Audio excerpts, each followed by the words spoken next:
In June 1950, as dawn broke over the Korean peninsula, a war few Americans could locate on a map suddenly became a desperate test of intelligence, speed, and survival. Within days of North Korea's invasion across the 38th parallel, U.S. commanders realized they were fighting blind. Maps were outdated, enemy strength was unclear, and South Korean units were collapsing faster than reports could be written. Behind the headlines of retreat, a quieter war began, one fought by small reconnaissance patrols ordered to cross into enemy-held territory with little hope of rescue if discovered. The U.S. Eighth Army, rushed into action from its occupation duties in Japan, faced a battlefield that defied conventional doctrine. Roads twisted through rice paddies and mountains, villages changed hands overnight, and North Korean People's Army units moved largely undetected. General Walton H. Walker, commanding 8th Army, urgently demanded actionable intelligence, troop concentrations, armor movements, bridge conditions. Conventional aerial reconnaissance proved unreliable due to weather and camouflage.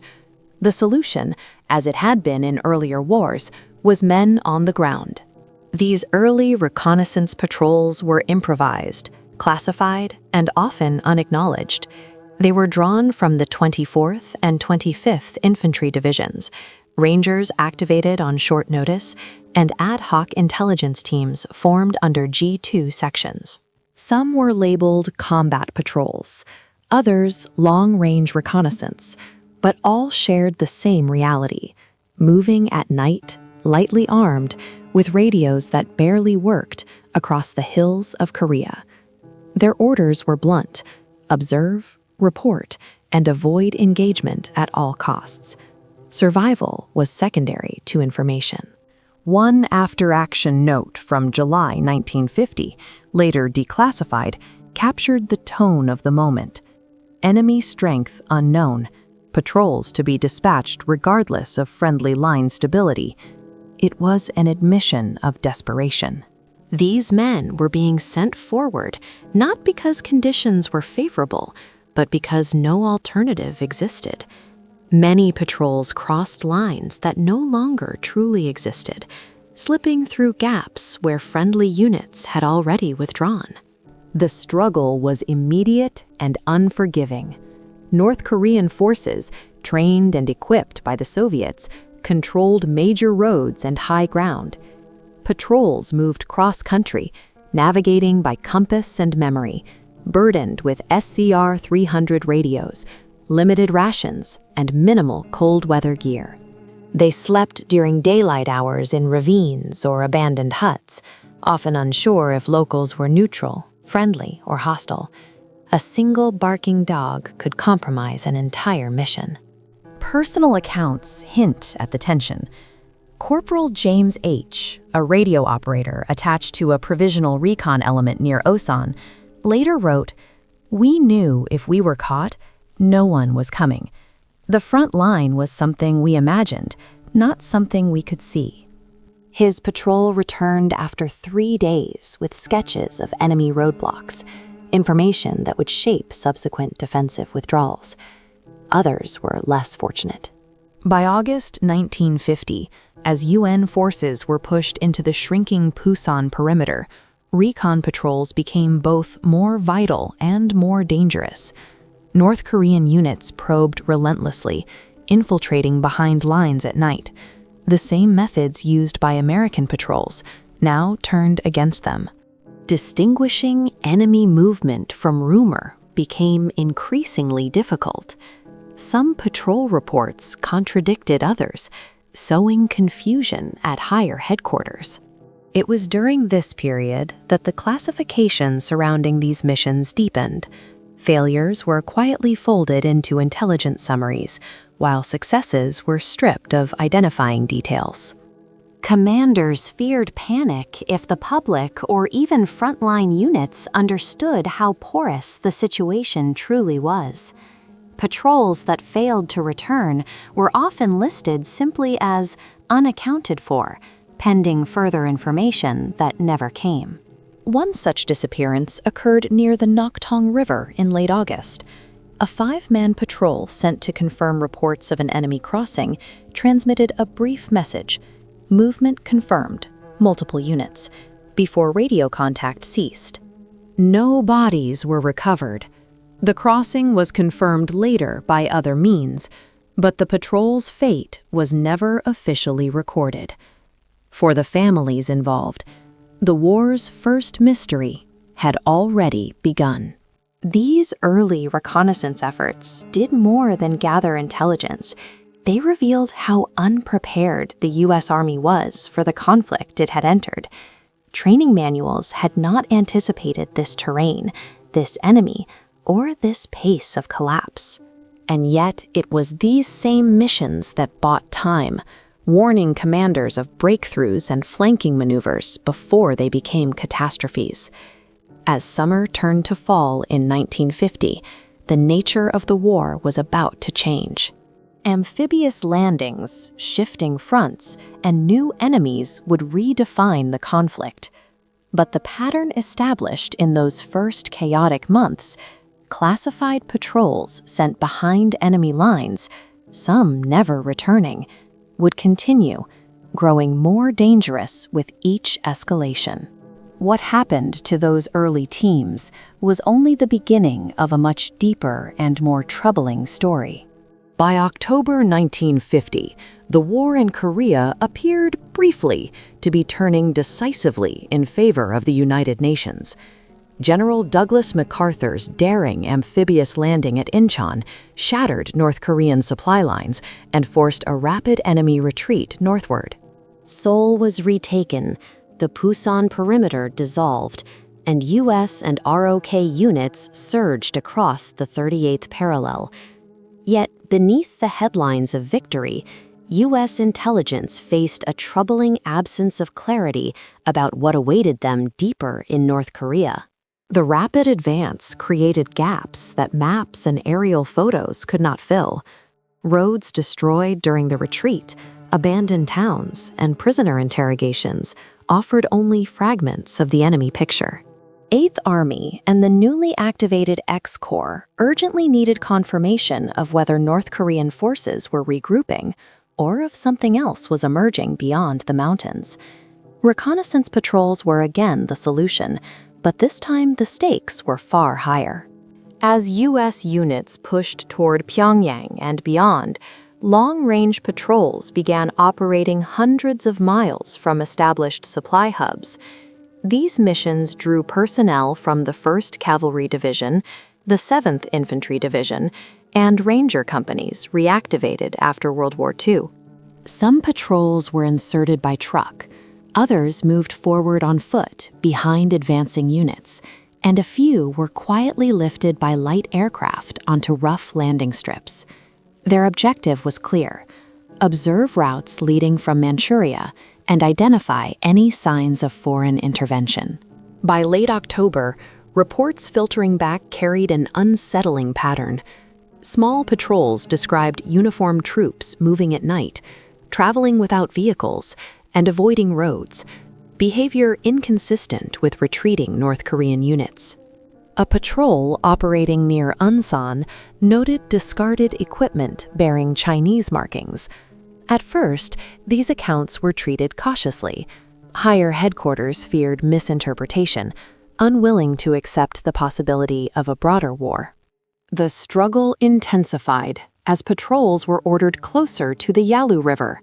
Terrain grew harsher, supply lines stretched thin, and temperatures dropped rapidly.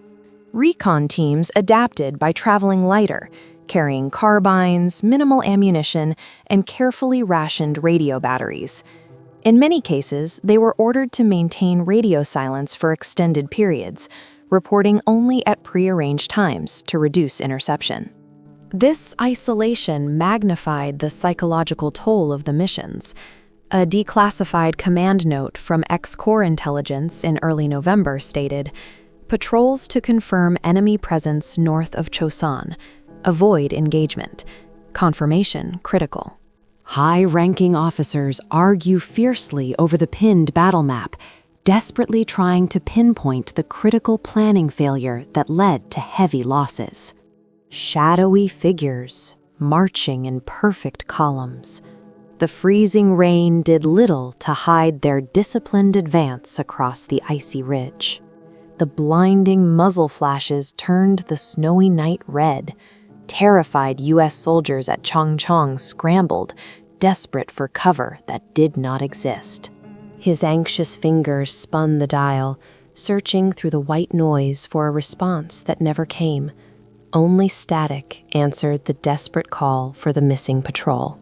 Against the bleak Huichan expanse, a U.S. soldier picked up the frozen, discarded steel, a silent testament to the punishing winter campaign.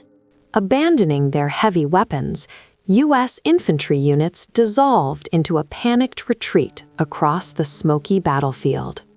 Surrounded by unseen enemies in the dense woods, the last few patrol survivors formed a desperate back-to-back circle, turning their retreat into a final, bloody stand. Clinging to his waterlogged intelligence, the mud-caked soldier desperately tracked the retreating armor as dusk fell over the Korean road. Across the frozen hills, the barely visible shadow of the Chinese infantry confirms their silent, disciplined advance. November 1950. Isolated at the Chosin Reservoir, the vast snow-covered mountains offered only a deep blue twilight and the threat of an unforgiving winter. Ice sealed the weapon, rendering it useless. Against the brutal cold of Chosin, the soldiers' fight had become one of bare survival. Heavily bundled against the brutal storm, the elite patrol pressed forward, disappearing into the blinding white heart of the treacherous mountain corridor. The overhead view reveals the critical distances between the scattered U.S. units, defining the lethal geography of the Chosin Reservoir. Under the cold November light, 3 soldiers disappeared into the blinding snow of the Chosin corridor.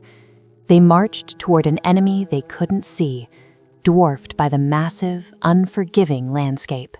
Their mission was precise and perilous: identify enemy troop concentrations, confirm supply routes, and report back before dawn.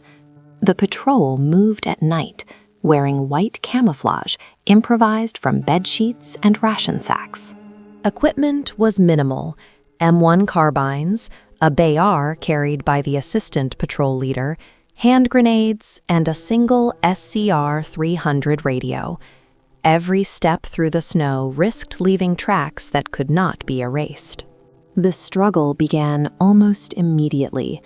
Extreme cold drained batteries and stiffened fingers, making even basic tasks exhausting. The men communicated in whispers, aware that sound carried unnaturally far in the frozen air. By midnight, they had reached a ridgeline overlooking a narrow valley road. What they observed there contradicted expectations and confirmed their worst fears. Swallowed by the fog and faint moonlight, countless figures streamed silently down the valley road. We could not discern their faces, only the terrifying magnitude of their endless columns. Deep within the forward position, the leader relays crucial intelligence, his face illuminated only by the faint light of the comms panel. Straining against the static in the warm, dark bunker, the signals officer frowned, trying desperately to pull a coherent message from the crackling void. Explosive fire engulfed the frozen hills of the Chosin perimeter as U.S. forces fought through a smoky, brutal dawn to hold their desperate ground. The cruelest reports are always labeled MIA, documenting lives reduced to stark, bureaucratic text. The silence returned with the wind, leaving only the deep, crisscrossing scars of tanks and men etched into the newly settled snow. A single, timeless quote, scrawled hastily in a worn diary, serving as a desperate anchor amidst the dust and chaos of the tent.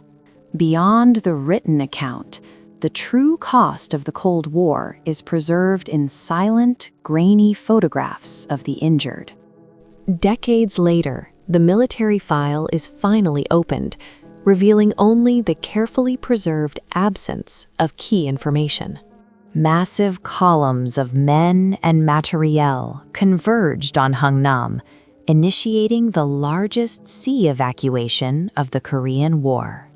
The remote, snow-covered highlands stretched silent beneath the hazy winter light. Here, time moved only in the slow shift of shadow, holding fast to the memory of hostile ownership. The telegram, stiff and official, delivered the devastating news that would forever change the quiet solitude of her 1950s home. A gentle touch across the glass bridges decades, holding the memory of a young soldier forever close. The fragile thread of communication snapped.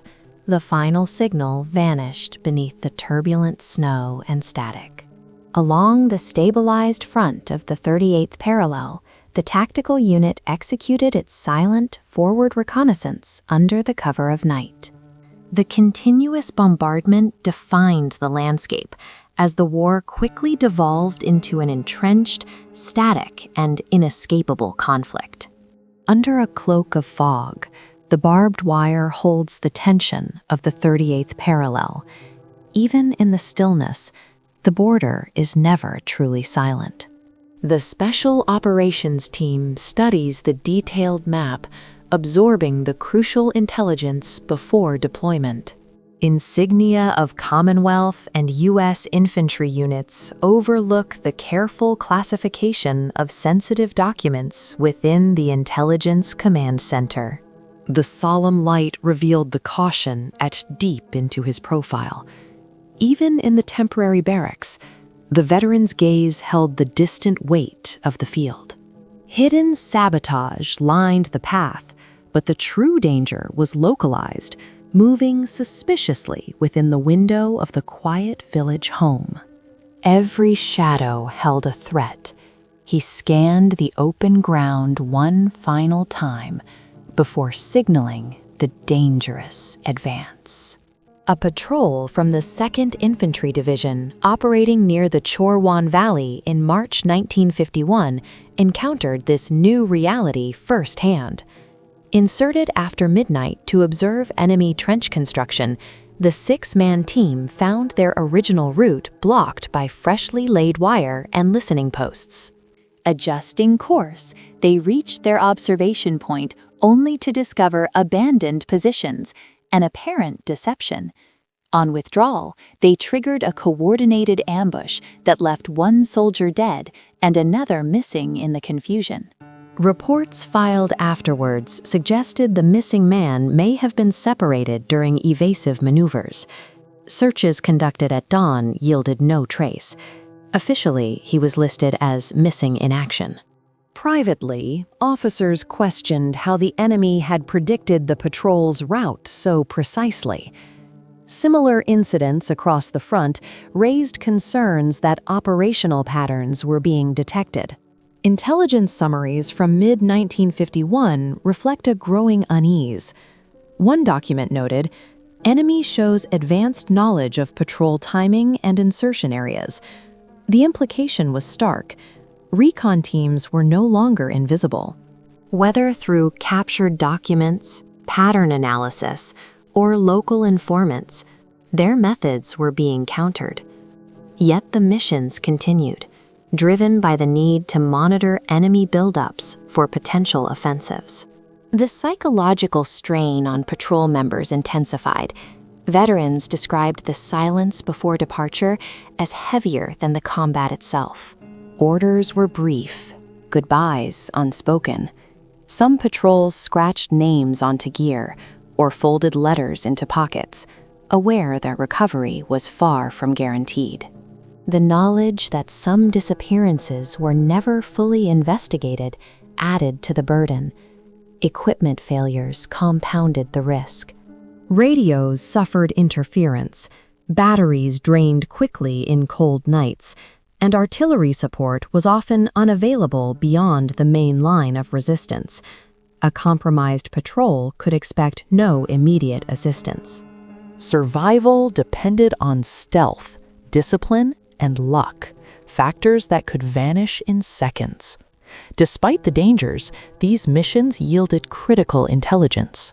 Patrols confirmed new trench networks, identified artillery positions, and exposed supply routes feeding enemy units.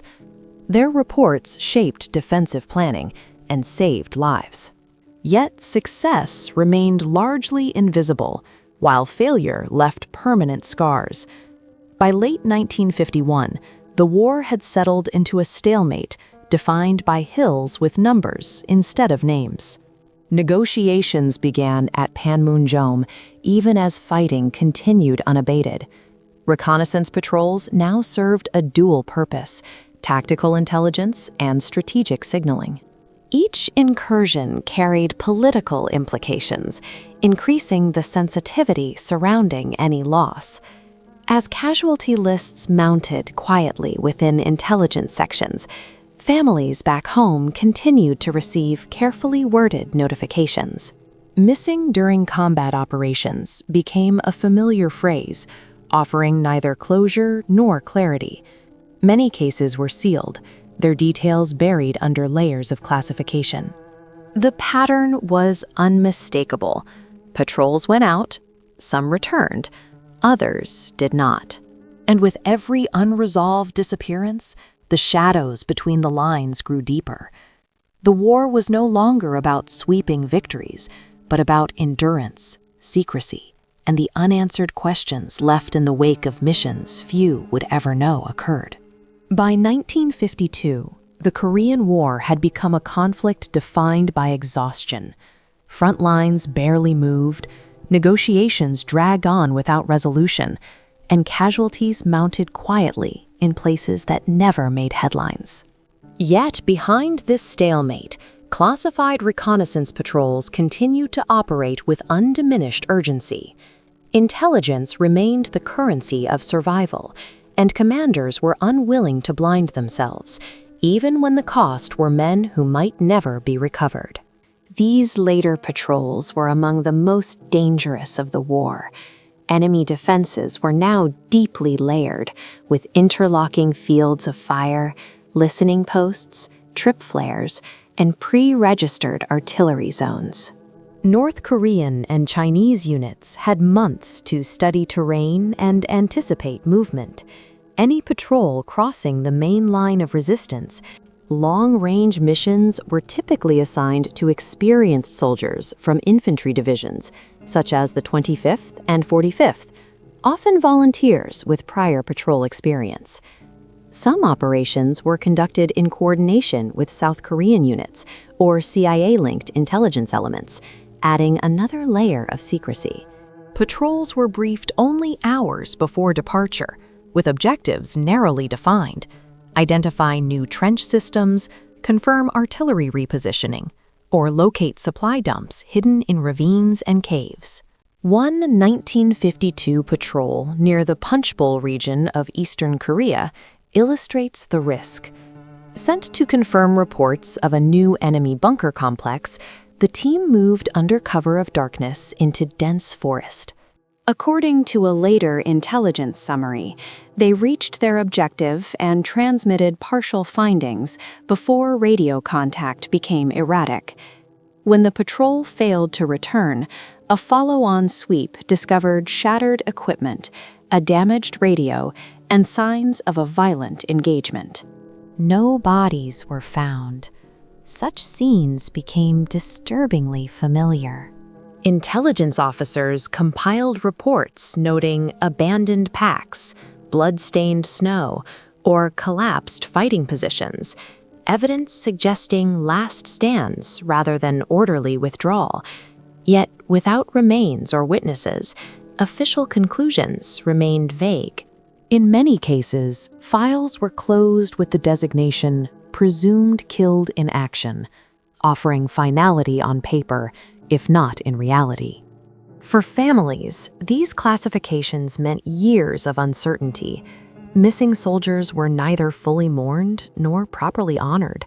Letters from the Army were cautious, often months apart, and provided little beyond assurance that efforts were ongoing.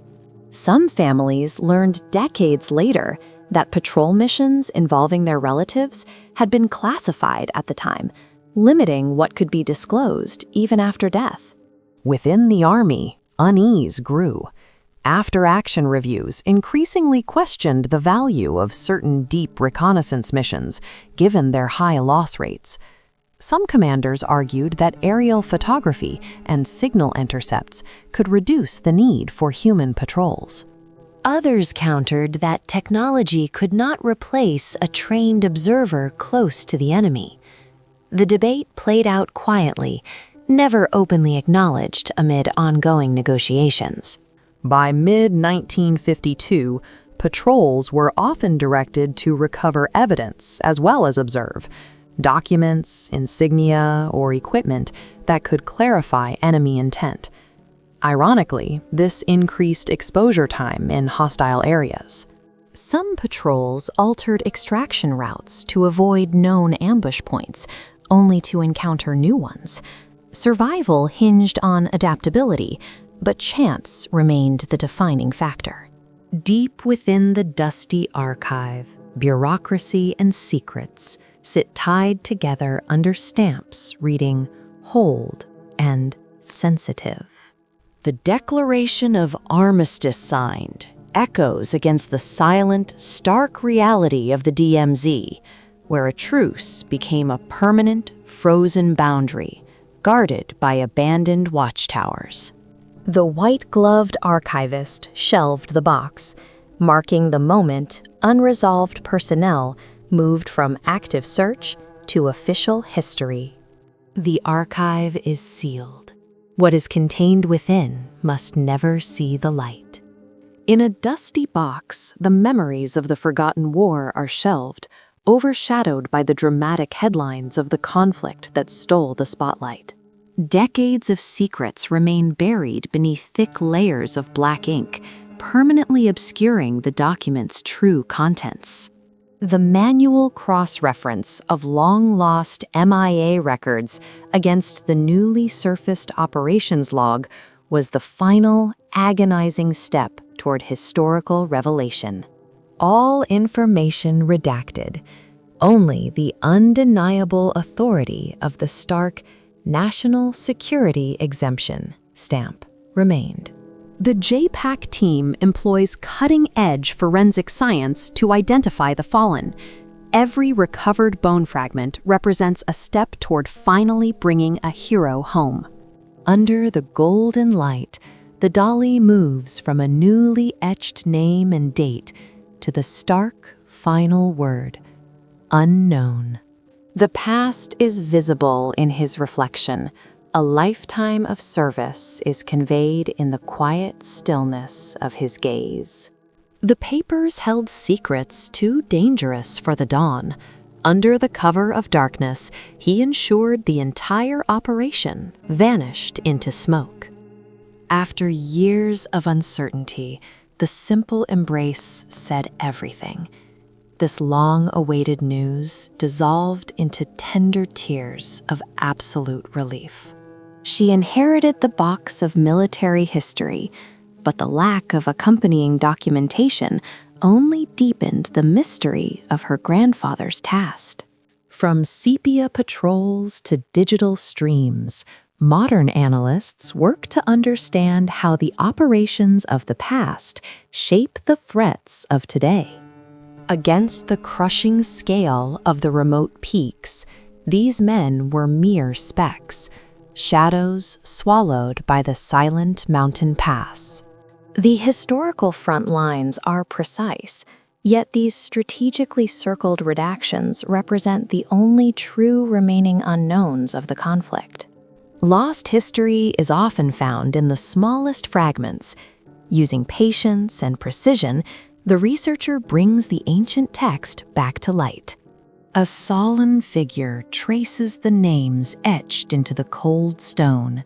bridging the years to honor the silent sacrifices of the Korean War. The story of these 5 classified U.S. Army reconnaissance patrols stands as a reminder of the hidden costs of war and of soldiers who crossed into history's shadows so others could fight in the light.